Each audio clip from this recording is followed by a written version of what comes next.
Alicia Garza, welcome back to American Urban Radio Network. I am so excited about the work that you're doing as principal of Black Futures Lab and on your podcast, host of Lady Don't Take No. I had to get you on today to talk about these hearings on the January 6th attack. How are you doing today?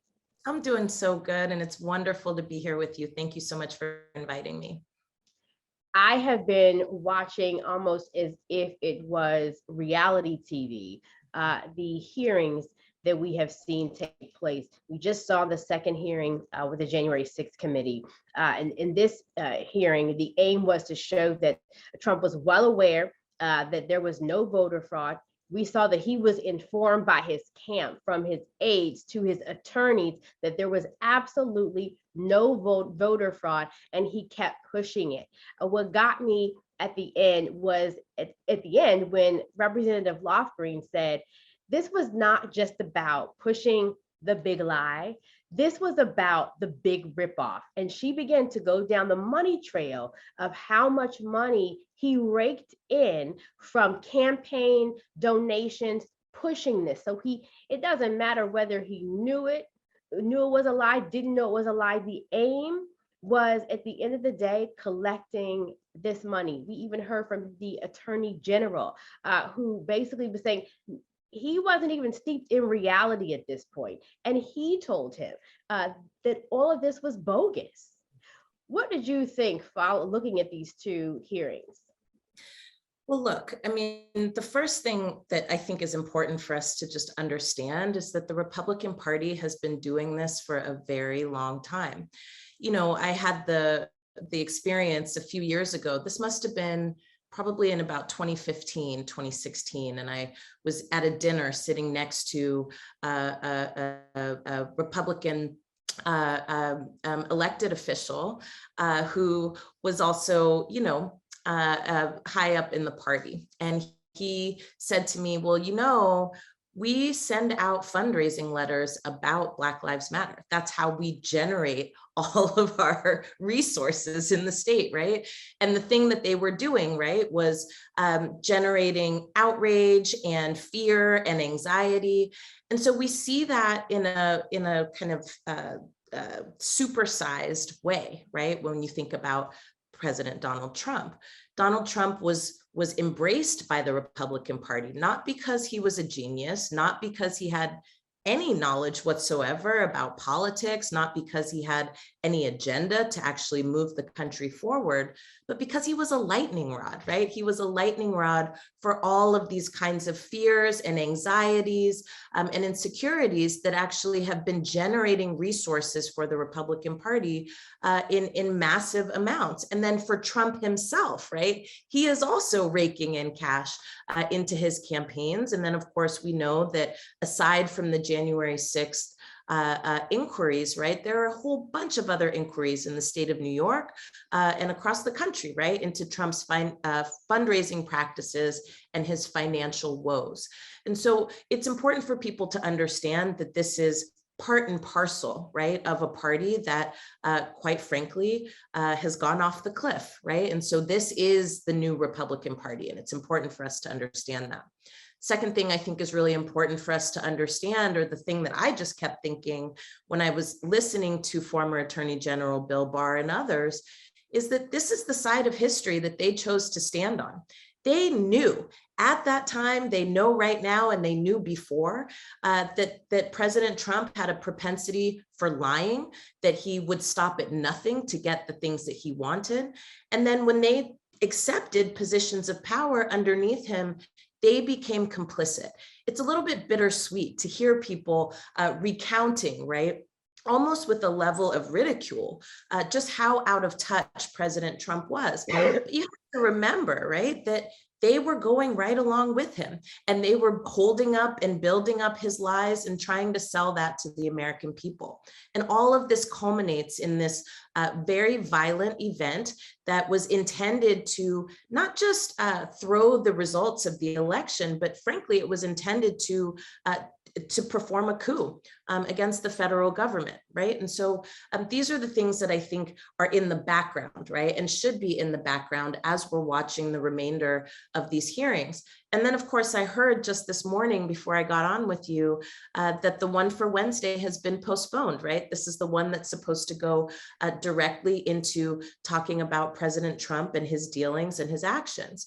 And, you know, there's concern also in our communities. I know for us at the Black to the Future Action Fund, we poll Black people across the country in the largest recurring poll in the United States about what it is that we want from our government.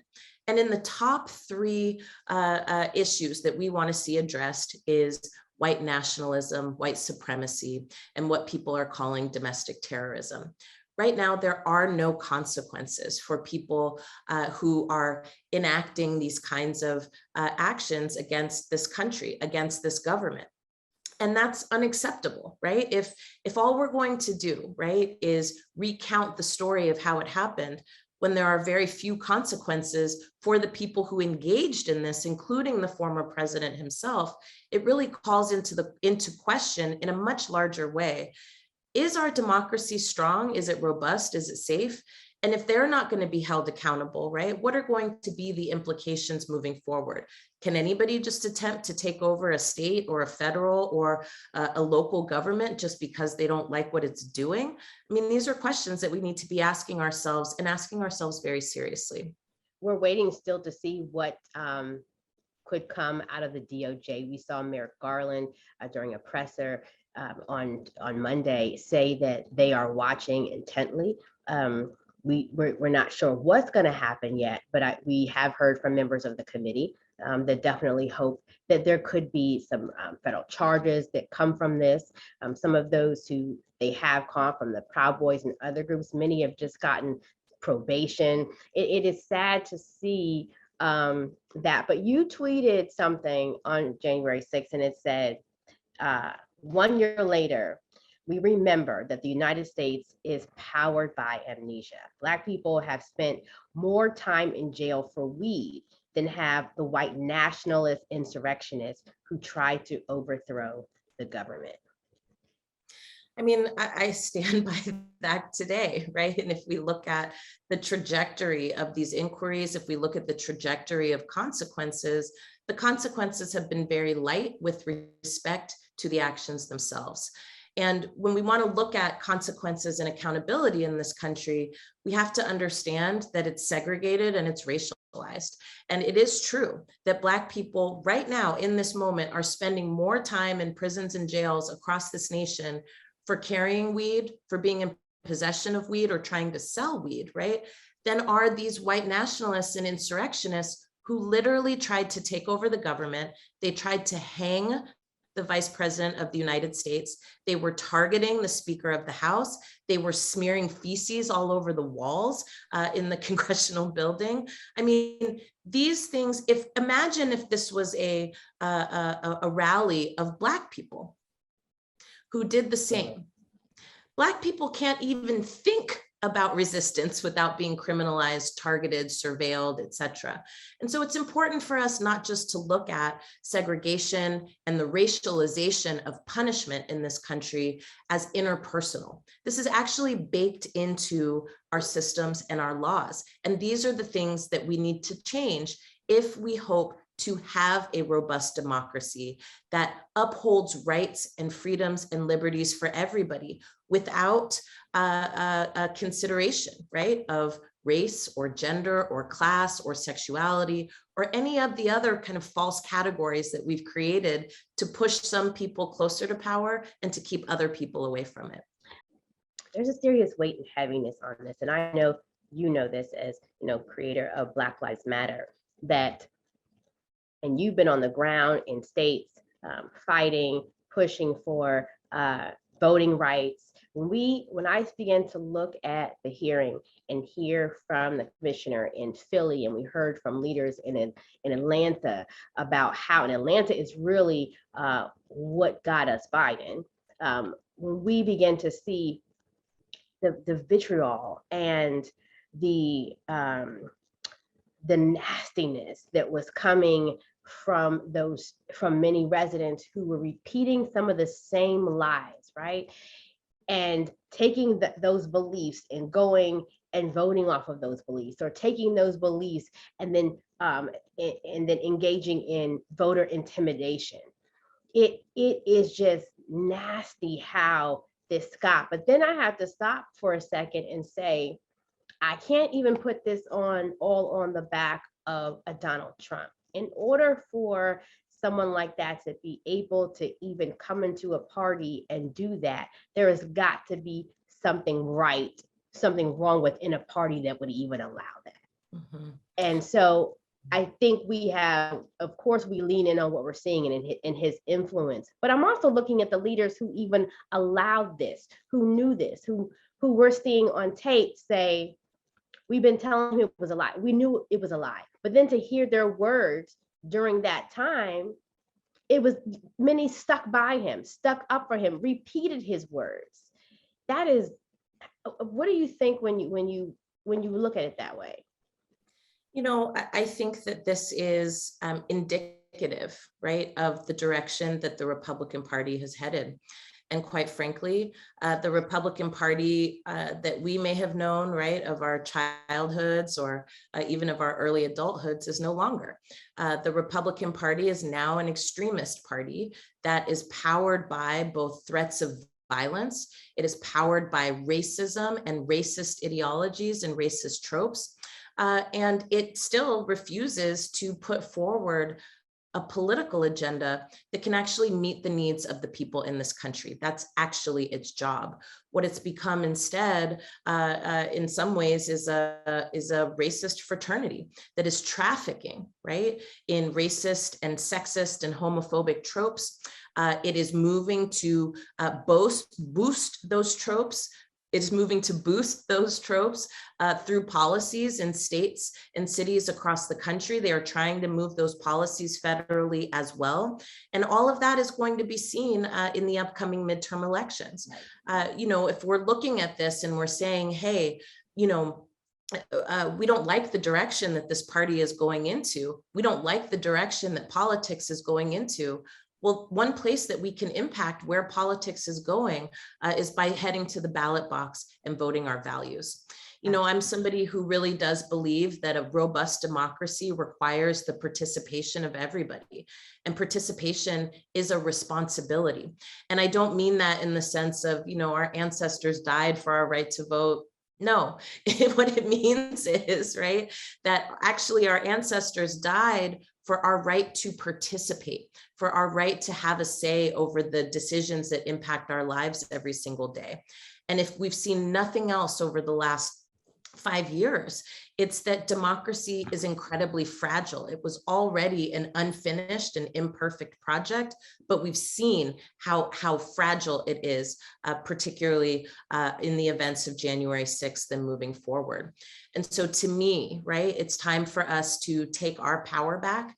It's time for us to say, you know, we have actually made some incredible gains pushing forward civil rights, pushing forward gender equality, pushing forward a new economy. And I don't know about y'all, but I aim to finish what I started. And I think that that's what a lot of people are feeling right now. And I'm hoping that we can tap into that energy as we move into the midterm elections, where we will basically decide, right, whether or not this extremist party is going to have undue powers. Yeah. January 6th was an opportunity for them to test the strength and the resolve of this country's values, but bigger than that, of this movement that aims to change everything in order to better all of our lives. And so again, we have a rematch, right, in the midterm elections, where we get to show whether or not we've done the work to win over hearts and minds and save the democracy in this country.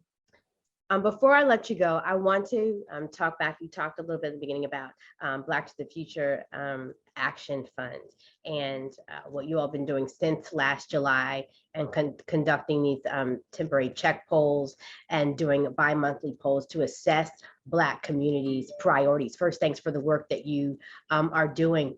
But can you tell us also what's on the horizon? what are you guys doing right now as we're watching this?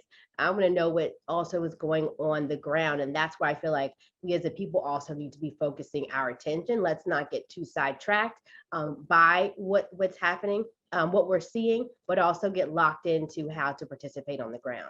Absolutely. Well, our primary focus is to make Black communities powerful in politics so we can be powerful in the entirety of our lives. And so what we are doing to that end is making sure that Black people, our needs, our experiences, and what it is that we want to see from our government is front and center as we're heading into the midterm elections and beyond. We're engaging Black voters, even though Black voters have been basically abandoned by both parties. We are making sure that our issues, our experiences, and our needs are being counted through projects like our Black Census Project, where we aim to reach 200,000 Black people across the country in order to design and develop a 2023 Black agenda that is a legislative agenda that will be moving in state houses across the nation.